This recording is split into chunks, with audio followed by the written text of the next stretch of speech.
Today we're going to have a look at how you can export all of your layers or groups into image files automatically. Now I do know that there's this export layers to file, but I found that very limiting, and if you had a whole group and they were all meant to be together, it wasn't easy to do. And so this I'll show you is one of the most powerful ways that you can export all of your files together. So the first step is you just need your image. I've got a little sample image here of an object I just made for a game, and has a little piece of concept art, the Blender image of it, and then a couple of final renders. Now, what you do first of all is you go up to File, Generate, and you just check Image Assets. Now doing this, so long as your file is saved, will create a folder where that file is saved. If you haven't saved your file, it'll create the folder on a desktop. And here you can see it's appeared for me. If it doesn't appear for you automatically, it'll either appear when you create your first file, or if you close it and reopen this Photoshop file, it will appear. And so in this folder is where all of the assets are going to be saved. Now to make an asset save in this folder, all you need to do is put an extension on the file name. The valid extensions are .jpeg, .png, .gif or .svg. Bearing in mind if you use .svg, it will only export if you have a shape. So I'm just going to make it a JPEG.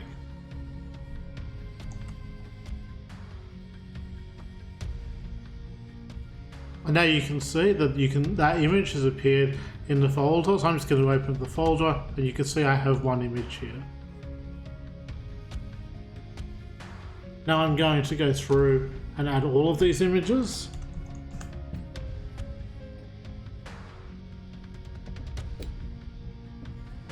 Noting here, texture idea isn't visible. Yet you can see it's still exported here. So you've got to remember that layers that are hidden will still get exported if you've given it the extension. So the next thing you can do is, if you've got a folder like this, you can name the folder,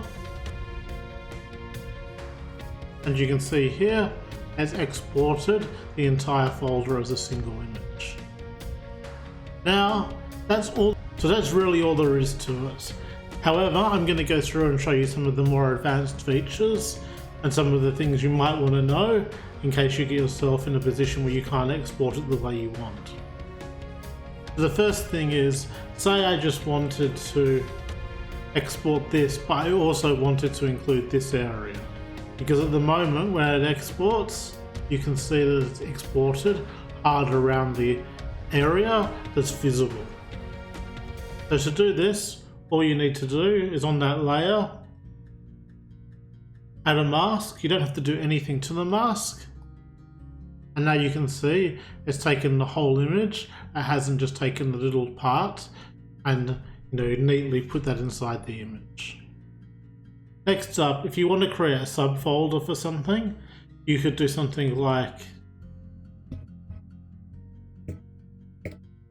and now this will put this file into the ideas folder. And you can see the folder's been created and it's been put into the ideas folder. Another neat thing that you can do is, if you want, you can export in two different formats. So for example, if I wanted this final front image in a JPEG, I can put a comma and I can name it again. I'm just going to call it 2 so you can see it's different. I'm going to make it a PNG. And you can now see here it's exported that as a PNG.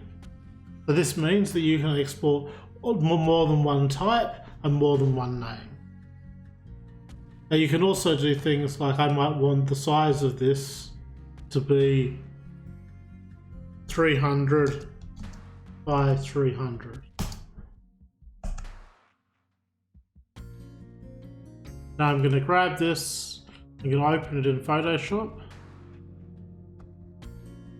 I'm just going to go image size, and you can see that it's exported it at 300 by 300. You can do this in centimeters, for example, if you wanted, by putting centimeter after it. The default is pixels, and for me, pixels is really all I work with, so that's all I'm interested in. But you can use inches, centimeters, or millimeters as the unit. You put it in. If you don't have a unit by default, it's pixels. So that's really all there is to it. If you look up image assets on the Adobe Help, there's a few more things that you can do that are very specific to GIFs or JPEGs. For example, setting the image quality.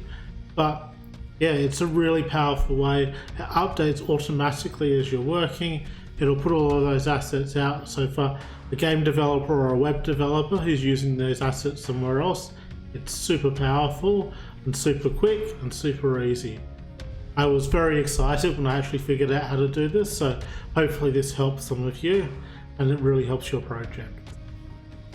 Let me know what you thought in the comments, and please like or subscribe if you're interested in things like this so that I can continue making content.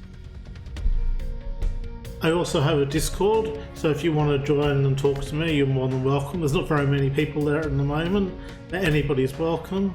I'll put the links up here, and I hope you have a great day.